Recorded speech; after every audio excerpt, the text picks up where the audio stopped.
Gum Gurupyo Nama. Shrimad Bhagavad Gita, Chapter 15, Purushottama Yoga, the unified path to the Supreme Being. Introduction. This chapter offers a profound vision of reality, unifying seemingly dualistic concepts. It introduces the metaphor of the cosmic fig tree, which is known as Ashvattha, to represent the cycle of worldly existence, emphasizing the need to sever attachments through non-attachment. Bhagavan Shri Krishna reveals himself as the Supreme Being, or Purushottama, the foundation of the Absolute, transcending both the changing and unchanging aspects of reality. He teaches that divine immanence exists within all beings and that liberation is achieved by recognizing this truth and surrendering to Him. The chapter stresses the importance of transcending the gunas and even the pull of Vedic rituals to realize the ultimate unified reality. Shloka 1. Sri Bhagavan Uvacha Urdhva Moola Mada Shakam Ashvattam Prahuravyayam Chandamsi Yasya Parnani Yastam Veda Saveda Vitnt. Shloka translation. Sri Bhagavan said, they speak of an unexpanded sacred fig tree with roots extending upwards and branches extending downwards, whose leaves are sacred verses. He who knows it is one who has Vedic knowledge. Commentary. This opening verse of chapter 15 introduces us to a profound mystery. This principle, explained by Lord Krishna himself, is a highly secret doctrine that must be distilled from symbolic obscurities and not be understood in a cryptic sense. The central symbol here is the Ashvattha, or universal fig tree, whose roots extend upwards and whose branches extend downwards, a contradictory image that requires careful contemplation and analysis. This tree is no ordinary tree. It is the tree that represents samsara, the cycle of relative existence. Every detail of this tree is important, representing aspects of our worldly attachments. The branches growing both upwards and downwards symbolize the different values that bind us together. The branches growing upwards embody values associated with holiness and religious practices, while the branches growing downwards represent values associated with earthly realities and tangible experiences. Most importantly, this tree has two sets of roots, one above and one below, both of which bind us to the matrix of action. As Bhagavan Shri Krishna later advises, both of these roots must be cut off with the sword of non-attachment. This marks a radical act that negates manifestation itself. To realize the Supreme, one must not only be free from the bonds of empirical existence, but also destroy the root of manifestation. This is an extremely difficult task, and in mystical traditions, the mercy of the Supreme often comes only after facing trials. Therefore, the Ashvattha tree is not just a passive symbol, but a challenge that tests our resolve to transcend the limitations of worldly existence. The leaves of this tree, representing the sacred verses of the Vedas, further complicate the mystery. Lord Krishna suggests that even the most revered scriptures can bind us to the cycle of samsara if we cling to them. To truly know this tree, to become a Vedic wise person, one must understand the truth that lies at its core, that it is a symbol of the relative matrix of life and a structure that expresses values that must be transcended to reach the Supreme. This is not just an intellectual understanding. It is a profound, perceptual understanding that demands a complete shift in our perception of reality. Shloka 2. Adaschordvam prasrita tasya shaka guna pravritta vishaya pravalaha adascha mulanya anusantatani karmanubandhini manushya-loke. Shloka translation. Its branches, nourished by the qualities of nature, extend from below and above. Its buds are sense objects, and its roots, bound by the karmic actions of the human world, extend downward. Commentary. This verse delves deeper into the anatomy of the Ashwatha, revealing how the very fabric of existence sustains its growth. The tree's branches, extending both skyward and earthward, are nourished by the gunas, which are the fundamental qualities of nature. The branches that reach towards the heavens draw sustenance from sattva guna, the quality of purity and clarity, giving rise to values associated with spiritual aspirations and religious expressions.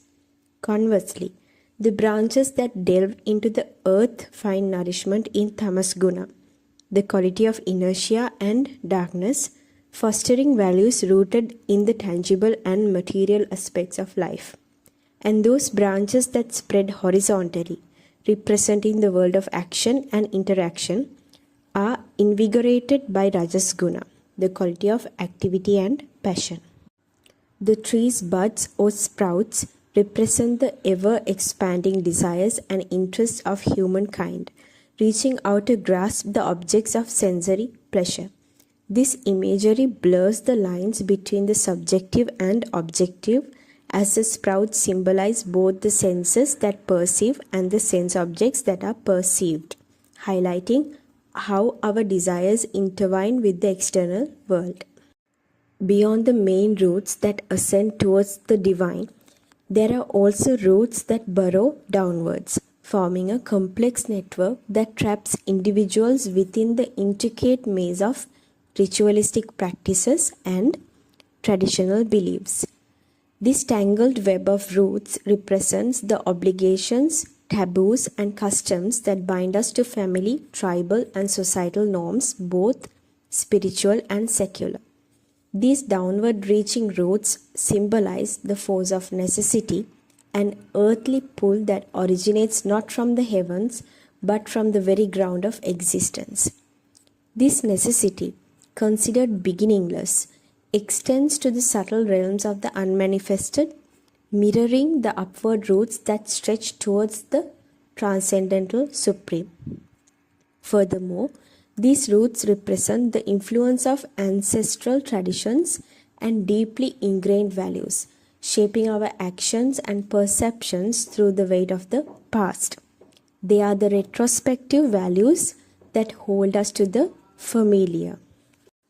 Shloka 3-4 Narupamasyeha tatopalabhyate nanto na chadir na cha sampratishta ashvattamenam suvirudamulam asanga shastrena dridena chitva tatah padam tat parimargitavyam yasmin gata na nivartanti bhuyaha tameva chatyam purusham prapatye yata pravritti prasrita purani. Shloka translation. Neither its form, nor its end, nor its beginning, nor its foundation is understood here. Having cut down this sacred fig tree with its roots firmly fixed by the weapon of permanent non-attachment, then, thinking only, I seek refuge in that primordial man from whom the active relative expression has flowed since ancient times. They should find the path of non-return. Commentary. The Ashwatha, this cosmic tree, represents a structured system of interconnected values, a relativistic matrix that defines our experience of life. To truly grasp the absolute, this intricate web must be systematically dismantled. As these verses reveal, the tree's true nature, its form, its origins, its ultimate end remains beyond ordinary comprehension, shrouded in mystery. This Ashwatha is not merely a metaphor. It embodies a comprehensive philosophical perspective encompassing the entire realm of relative values and their intricate relationships. It represents the pragmatic, lived experience of the world, a tapestry woven from actions and their consequences. To break free from this cycle, Bhagavan Shri Krishna urges a resolute severing of the roots that anchor this tree in the realm of cyclic existence. These roots, both celestial and terrestrial, bind us to the cycle of samsara. On one hand, we are trapped by values associated with the sacred, with outward displays of piety and religious devotion. On the other, we are entangled in a complex web of ancestral traditions, tribal customs, and ingrained societal norms. But these forms of attachment, whether seemingly pure or deeply ingrained, must be eradicated with the formidable weapon of non-attachment. This call for decisive non-attachment emphasizes the necessity of a strong, unwavering resolve. It demands more than a half-hearted attempt at detachment. It requires a determined and unwavering commitment to liberation. Only when these conditions are met, when the roots of attachment are completely severed, can one truly embark on the path towards the Absolute. Therefore, the only path that can be sought after the tree has been cut with the weapon of non-attachment is to seek refuge in the Purushottama, or the Supreme Being, who is the source of all relativistic manifestation, and to find that path where there is no return. Shloka 5. Nirmana moha jita sangatosha adhyatma nitya vinivritta kamaha dvandvair vimukta sukha dukkha samnyaihi gacchantya muda padamavyayam tat. Shloka translation.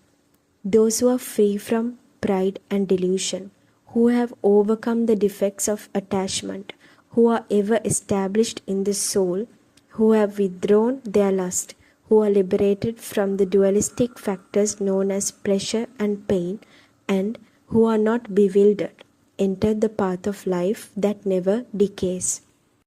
Commentary. A mountain climber preparing for a difficult ascent must be free from excess baggage, have a clear mind, maintain a steady focus, control their impulses, remain balanced in all conditions, and possess the wisdom to navigate the path. Only then can they reach the summit. This verse emphasizes that liberation is not merely a matter of intellectual understanding, but requires a complete transformation of character. It highlights the importance of humility, detachment, self-awareness, sense control, equanimity, and wisdom.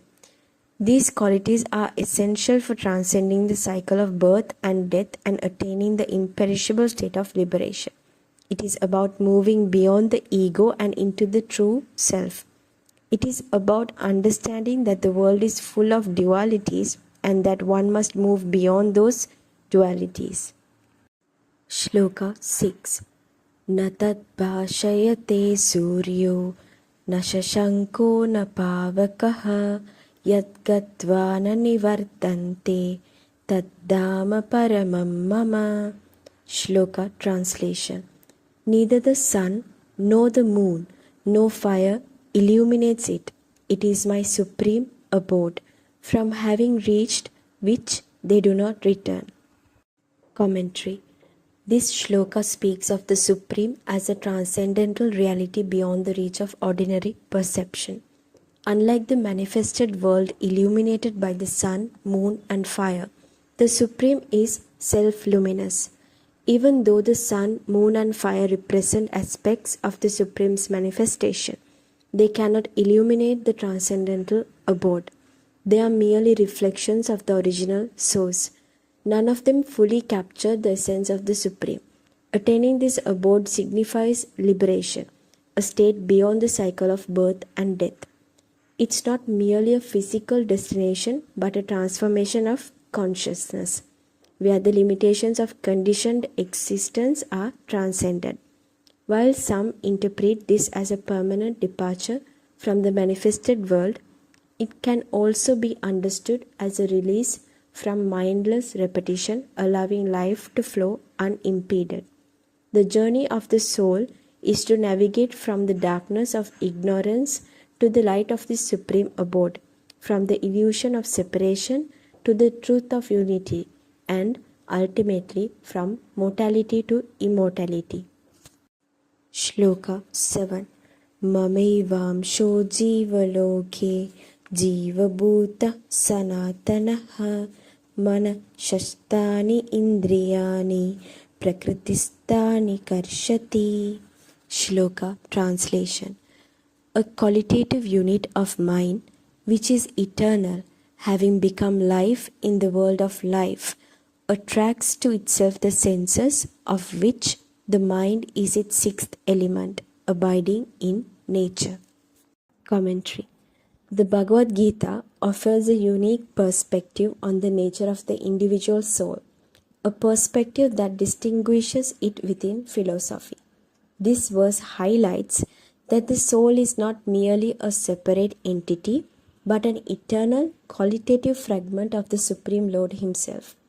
This is a crucial understanding that often eludes even seasoned scholars. To understand this, we must consider the distinct nature of the physical and spiritual realms. The physical body, composed of matter, is bound by space, time, and change. It's divisible, finite, and constantly transforming. The spirit, on the other hand, is beyond these limitations, indivisible, infinite, and timeless. The bridge between these seemingly disparate realms lies in the gunas, the three qualities of nature. These gunas, sattva, rajas, and tamas, act as a medium, mirroring the light of the spirit's intelligence in varying degrees. Sattva provides a clear reflection, rajas a distorted one, and tamas an obscured one. Each individual soul is essentially a portion of the divine light, circumscribed and reflected through a unique combination of these gunas. This is how the Lord animates the physical body. It's the divine presence that gives rise to the inner workings of consciousness, ego, mind, intellect, and the senses. Thus, the individual soul is a reflection of the divine within the material realm. Shloka 8. Shariram yadavapnoti yachapyotkramatishvaraha grihit vaitani samyati vayurgandhani vashayat. Shloka translation. When the Lord takes a body and when He departs from it, just as the wind carries away scents from their places, He takes these and goes. Commentary. This verse delves into the Gita's revalued understanding of reincarnation, a concept often misinterpreted. It emphasizes that the Lord, not merely an individual soul, is the active agent in the process of taking and leaving bodies. When the Lord enters a body, He brings with Him the subtle impressions of the mind and senses, much like the wind carries the scent of flowers. This implies that the essence of our experiences, our thoughts, and our desires are carried forward from one life to the next, not as independent entities, but as part of the Lord's ongoing journey. Upon death, the circumscribed spirit, which is essentially the Lord's presence, withdraws back to its source, taking these subtle impressions with it. When the Lord chooses to manifest again, these impressions or vasanas influence the formation of a new body. This perspective emphasizes that life in its truest essence is divine. It originates from God, is sustained by God, returns to God, and is reincarnated by God. The limitations we perceive, birth, death, pain, pleasure, are merely phenomenal appearances, temporary manifestations within the grand scheme of divine existence. This understanding underscores the enduring presence of the divine within every aspect of life and the Lord's active role in the journey of the soul. Shloka 9. Shrotram chakshu sparshanam cha rasanam granam eva cha adhishtaya manaschayam Vishayanupasevate. Shloka translation. Presiding over the senses of hearing, sight, touch, taste, smell, and mind, he acquires for himself the values pertaining to the senses. Commentary. This verse emphasizes the immanence of the Lord within the body, highlighting that the Lord is the conscious principle that animates and experiences the world through the senses and mind. It clarifies that the Lord is not merely a passive observer but an active participant in sensory experience. This understanding is crucial for recognizing the divine presence within oneself and all beings. It is important to understand that the Lord is the one who experiences the world through our senses and that the mind is also a tool that the Lord uses. Shloka 10. Utkramantam sthitam vapi bunjanam va gunanvitam vimudānānu pashyanti jnana chakshushaha. Shloka translation. Conditioned by the modes of nature, whether departing, remaining, or experiencing, the foolish cannot see. Those with wisdom eye can. Commentary. This highlights the importance of spiritual wisdom in perceiving the Lord's presence. It is important to realize that the gunas can obscure our perception of the divine, and only those who have cultivated inner vision can truly see. It is also crucial to understand that the gunas create a veil over the truth and that the Lord is always present, but only the wise can see. If the wisdom shared in this channel has been helpful, please subscribe and support the spread of eternal Dharma. These verses are in Sanskrit and there are limitations in the language we are attempting to translate them into. Therefore, the translation may not be perfectly accurate in every instance. To gain a deeper understanding of any content that's been posted on this channel, you should present your questions to Guru and you will receive answers for them. This is the path of spiritual practice for our journey towards the Supreme. You can submit your questions by commenting below or by contacting us via this phone number +94 74280 7193. May the blessings of Guru be upon you all. Gum Gurupyo Namah.